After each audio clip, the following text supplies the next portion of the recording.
Spoštovani, mislil sem, da ne bom preživel teh bučnih besed, ki so v veliki meri resnične, ampak upam, da ne bo ostalo samo pri besedah. Najprej vas lepo pozdravim po starem. Izraelci, možje Izraelci, ki gledate v nebo. In da ne bom krivičen do ženskega spola, bom pozdravil tudi močne žene Izraela. Mislim, da jih je kar precej tudi tukaj.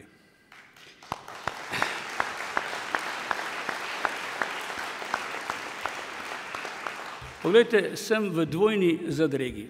Prvič, ker je bilo, čeprav v preveč bučni obliki, saj zame, povedano že toliko resničnih in lepih misli in besed, tako da se mi skoraj zdi, da nimam kaj dodati.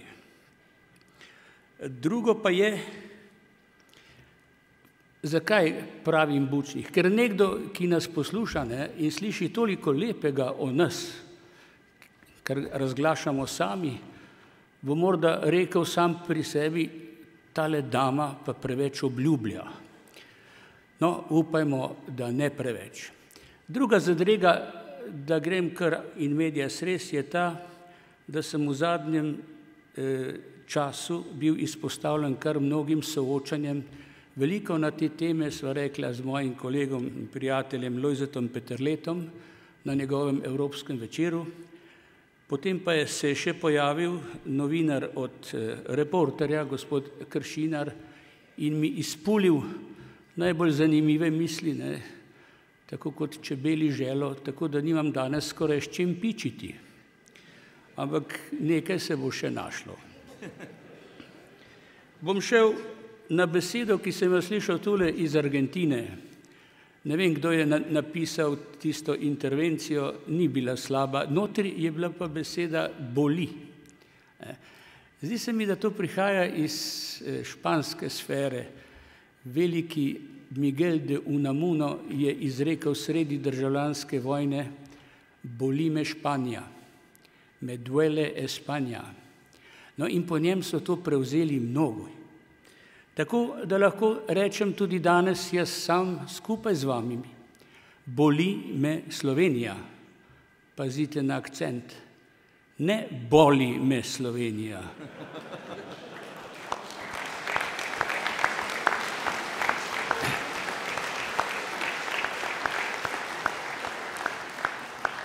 Ker mnogo je takih v naši deželi, ki vede ali ne vede, hote ali ne hote, ta akcent premikajo, kakor jim paše.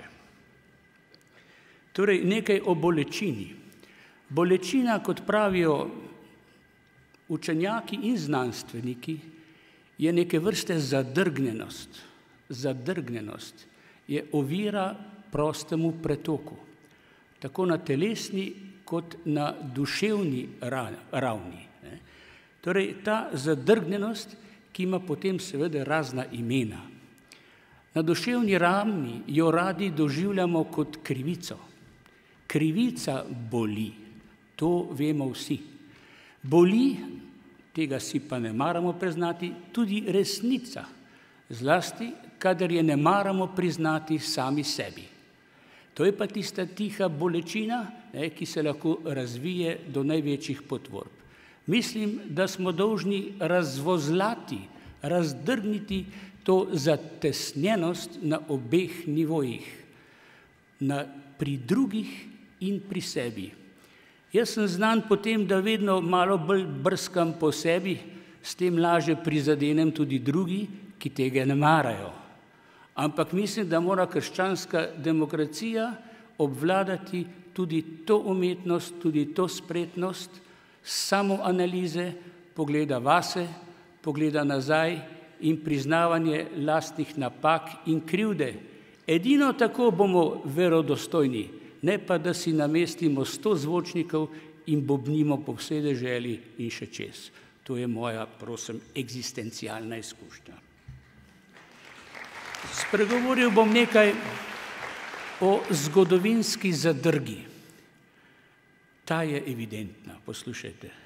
To deželo vladajo že 70 let eni in isti. Čeprav se danes sprenevedajo, da so čisto drugi. Še sami, ko se gledajo v zrcalo, se ne prepoznajo. Če pa se prepoznajo, pa hitro sežejo po novi barvi. Saj nisem jaz ta, ki je vladal pred 70 leti in ki ima roke, ne bom rekel krvave, do komolcev, ampak dobro, pustimo to. Tu se nam dogaja neki plasti v deželi, ki je plast krščanskih demokratov ali čisto preprosto kristjanov, se dogaja krivica, ki še danes ni razrešena. Če slišimo o dosežkih, ki jih moj prijatelj Peterle navaja za tiste 2 leti Demosa, veste, skoraj dobim solze v oči.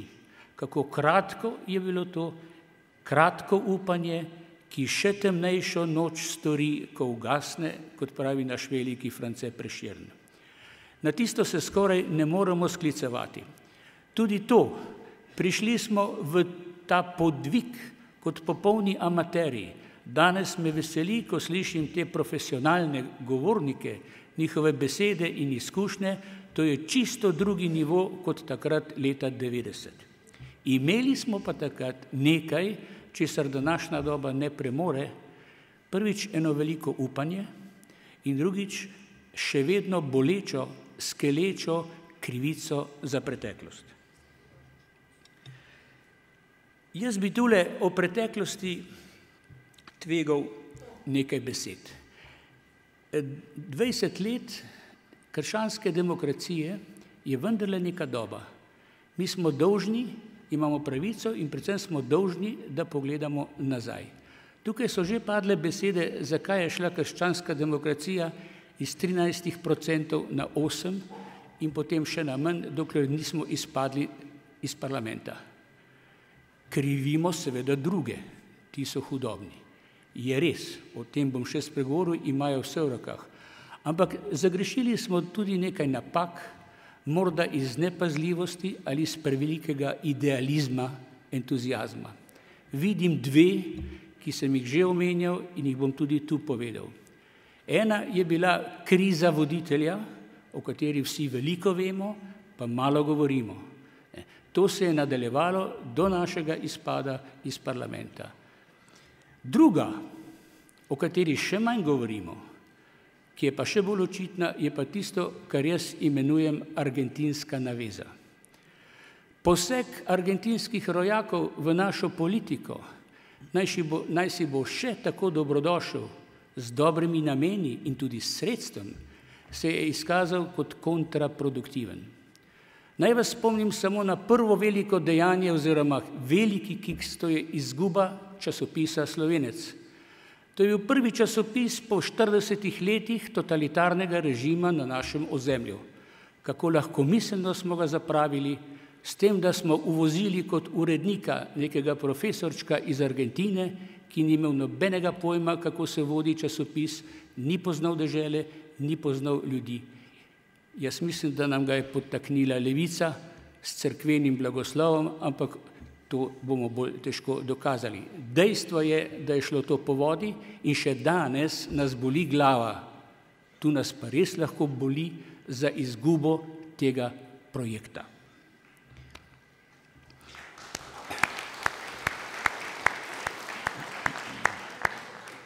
Temu ni kaj ploskati, ampak ste pač tako vajeni, ne?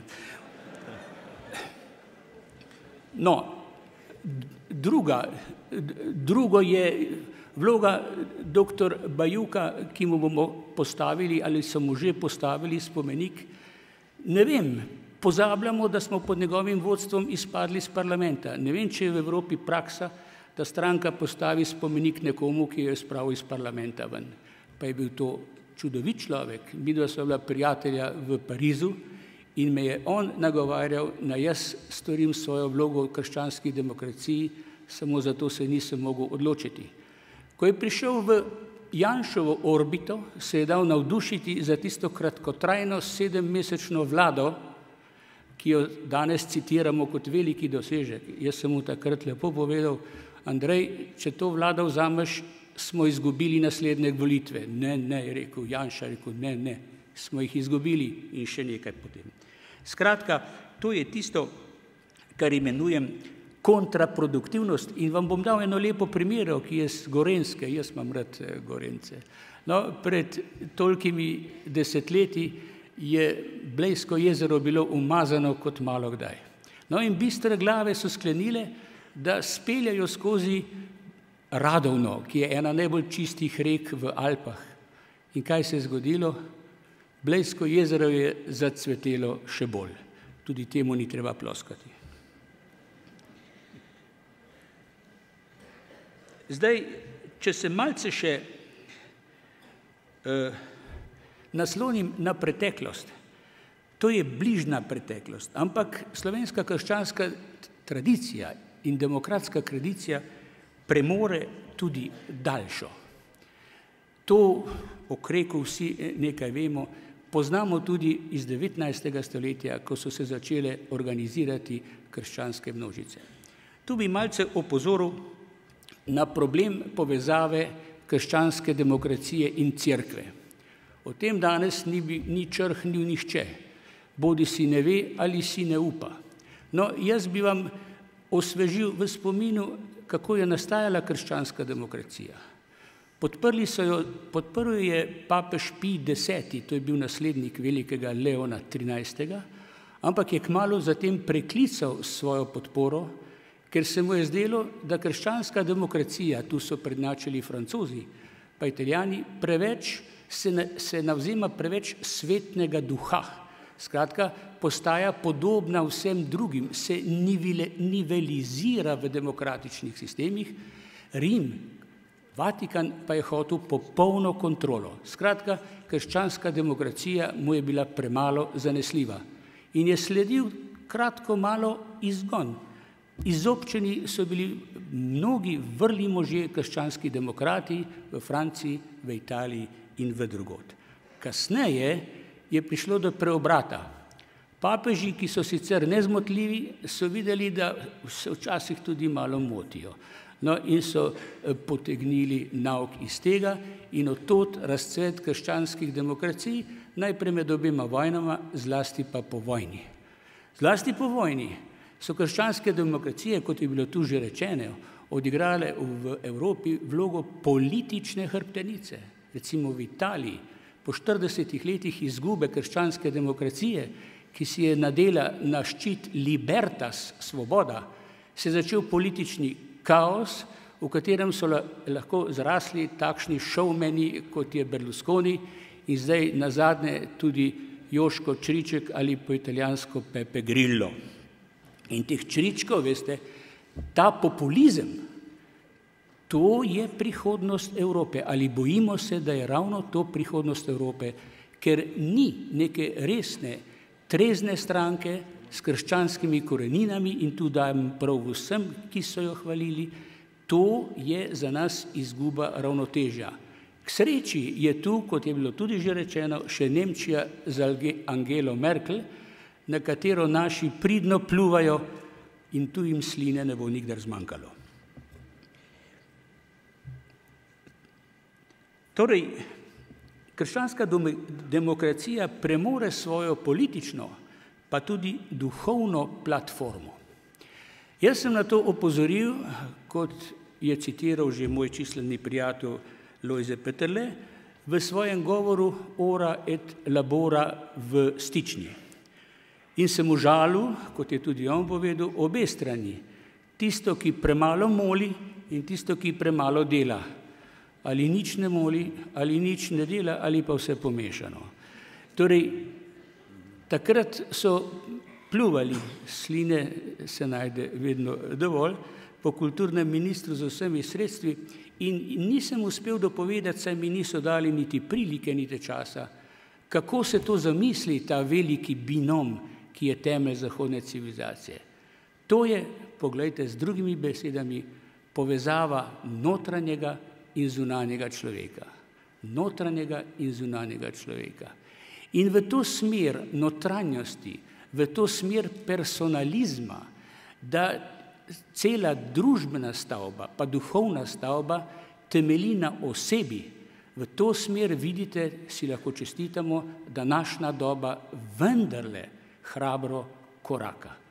Tu ne bi omenjal velikega filozofa, ki slavi letos 200-letnico rojstva, torej Sørena Kierkegaarda, ki je za svojo deželo pred 200 leti izjavil, da milijon kristjanov so kot eden. Lahko bi rekel tudi za Slovence isto. Če pa zraven še en posamičnik, sta pa to dva. Sapientisat naj razmisli, kdor more. Torej, ta ora et labora, ki vzpostavlja kompletnega človeka, se mi zdi, da bo paspor za prihodnost Evrope. Vse drugo bo ali kaos, ali totalitarnost, ali pa nič, kot bi radi nekateri imenitni filozofi. Rekel sem totalitarnost. Poglejte, o tem čivkajo že vrabci in je res tako. Oni ali uni, jih bom imenoval, kot jih vsi imenujemo, imajo v roki vse. Imajo banke, imajo mass media, časopise, televizijo, šport, kulturo, za bordele, ne vem, ker nimam kontrole. Skratka, vse. Ampak nimajo še vsega. Oni bi hoteli še nekaj več. Hoteli bi še moralni prav. No, jaz sem imel priliko, da sem napisal nekaj o knjižici znamenitega izraelskega filozofa, zdaj že mrtev Husserl, ki je napisal knjigo o ogorčenih. Tudi ta beseda je španskega porekla, indignados. Tudi Miguel de Unamuno jo že uporablja. Skratka, ti naši ljubi oblastniki, ki so zajahali vse, bi radi zajahali tudi moralno ogorčenje dežele. In od tod smo imeli te vstajnike, ki so bolj ali manj plačani sindikalisti, ki so pač izgredniki, ki dobijo malico ali še kaj v žep. Skratka, plačano ogorčenje, poslušajte, pa to je kontradikcijo in adjekto. Kdaj je bil še kdo plačan za svoje ogorčenje?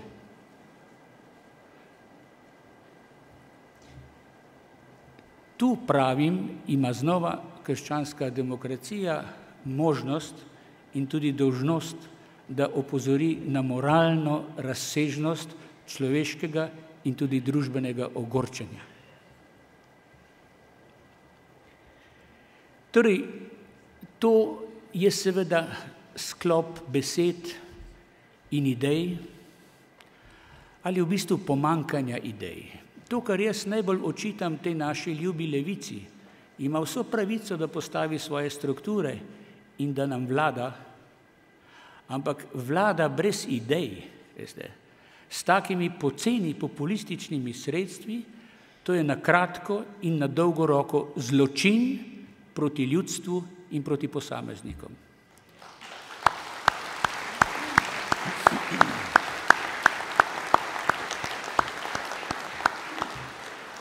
Evropa se je razvila iz idej, to je že stara platonistična filozofija, v tem se razlikujemo od tretjega sveta, pa od budizma, kjer se toliko navdušujejo.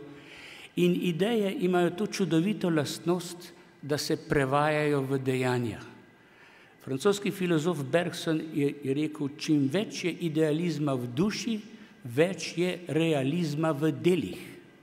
No, tega si ne mara nihče zapomniti, ampak nas, ki to še zagovarjamo, nas smešijo z nazadnjaki, z dobro sklerikalci, sej o Platonu so se učili bolj malo ali bolj po receptih tiste FDV, ne vedo, kaj govorijo, slutijo pa, da je v tem neka moč, da je moč v ideji.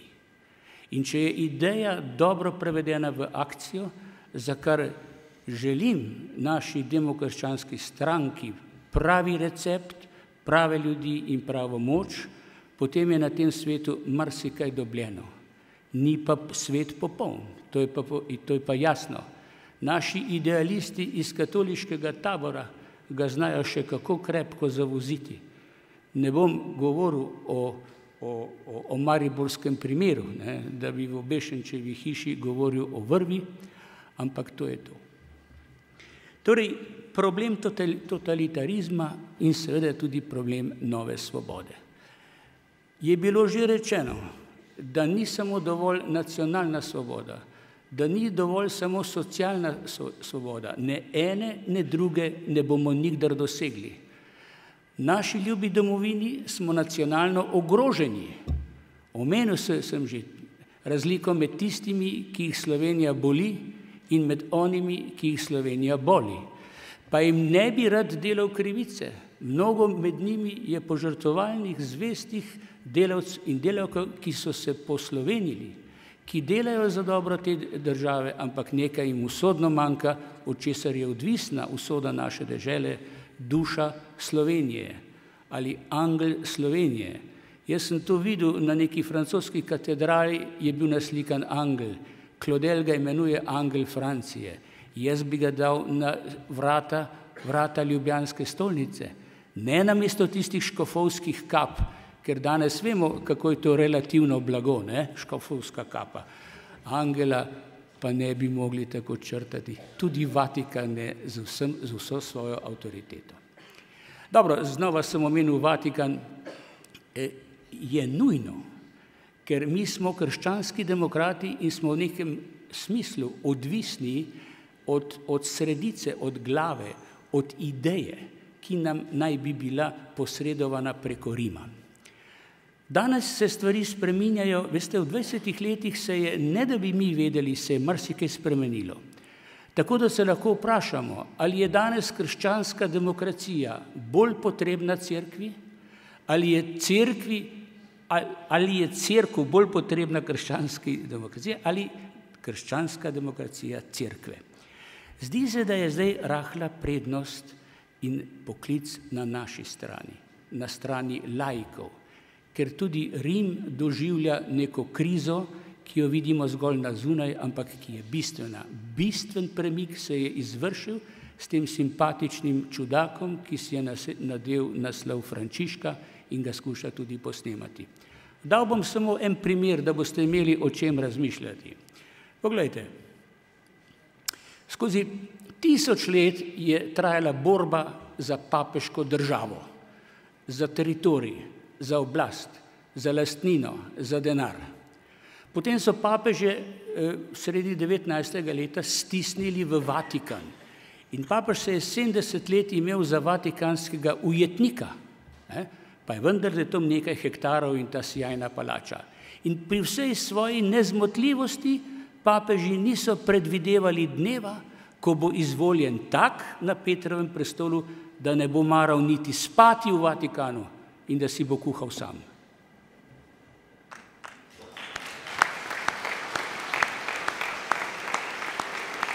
Veste, to je velik podatek za tistega, ki misli. To je večji premik, kot recimo, če mi povedo, da je danes na svetu 1,2 milijarde katoličanov ali kristjanov, vse je vseeno. Če so vsi po enem kopitu in manjka tisti posamečnik, o katerem govori Kierkegaard, ne bo to vse skupaj nič. Ampak ta podatek, ta premik v razvoju nam pa daje upanje. In s takim partnerjem v središču se bomo mi, ki smo recimo periferija, lažje pogovarjali. Dajal nam bo upanja, mi bomo pa njemu dajali pogum v akciji in v zvestobi. Ker govorimo o novi evangelizaciji, ampak smo stalno na tem, da pademo v stare revanšizme, v stare obračune.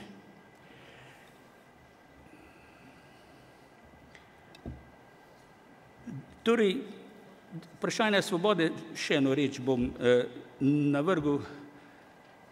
Vprašanje svobode, v bistvu, od česa smo mi odvisni, ali smo res osvobojeni. Odgovor je, postali smo znova, kot že tolikokrat, sužnji denarja.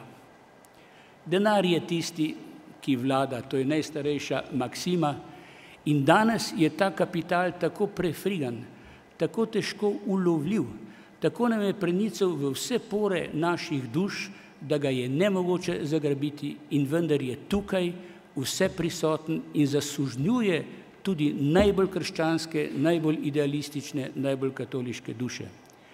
Že omenjeni Kierkegaard ima v svoji knjigi Vzklik penge, penge, penge. Jaz še nisem znal dansko, pa sem takoj ugotovil, kaj je to. To je denar. Ne? Skratka, to je tisto, kar vlada in na to je ta veliki danec opozoril, da je to velika poneverba tistega pravega plačevanja med ljudmi, pravega zadolževanja med ljudmi, ki mora biti v ljubezni. Zadolžujmo se, pravi, v ljubezni, ne v denarju, ne v kakršnikoli drugi valuti, ki stremi samo za tem, da te poplača. Ljubezen pa je taka, ki ne želi plačila, ki noče plačila, ker brž, ko je poplačana, se zmanjša in usahne. Tega ne razume vsak, ampak če razmislimo, če globoko razmislimo, je to. Civilizacija, ki naj bi osnovana na ljubezni, ali družba, ali država, take ni. Sanjali so o božji državi, predpisovali so jo z vsemi sredstvi, ampak tega osnovnega principa, da se drug do drugega zadolžujemo v ljubezni in nikdar ne zahtevamo povračila. Skratka, ta popolni antisistem kreditiranja, tega ni.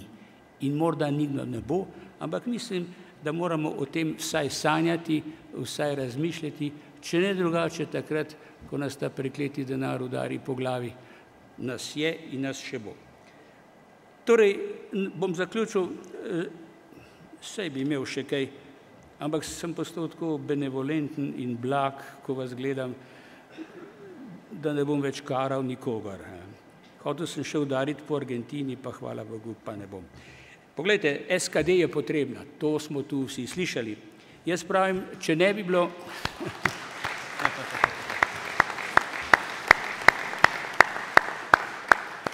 Če ne bi bilo SKD, pravim, danes bi si jo morali izmisliti, ker je to zdaj res drugačna situacija kot takrat, ko smo išli iz komunizma in še nismo vedeli who is who in predvsem nismo spregledali še naših prijateljev in naših soigralcev v Demosu in drugi, smo se zanašali malce preveč na nje. Danes vemo, da se lahko zanašamo samo nase, na svoje sile, predvsem pa na to bogato tradicijo, ki so nam jo zapustili predniki in ki je mi ne smemo zapraviti, pa naj imamo 5% ali 10 ali 20. Slišali ste za priliko o gorčičnem zrnu v evangeliju. Lahko, da je naša stranka podobna temu, ima pa vse upanje, da zraste v mogočno drevo, kamor bodo sedale ptice in prepevale slavo Božjo. Toliko.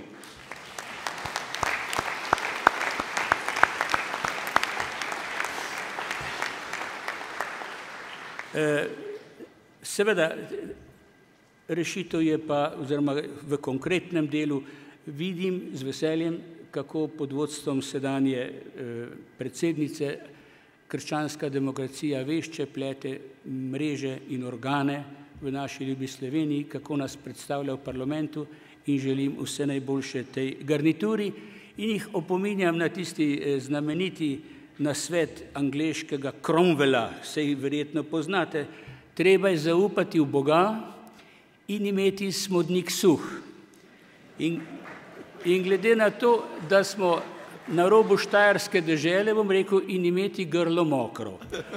Upam, da se bo kaj storilo v ta namen. Hvala lepa.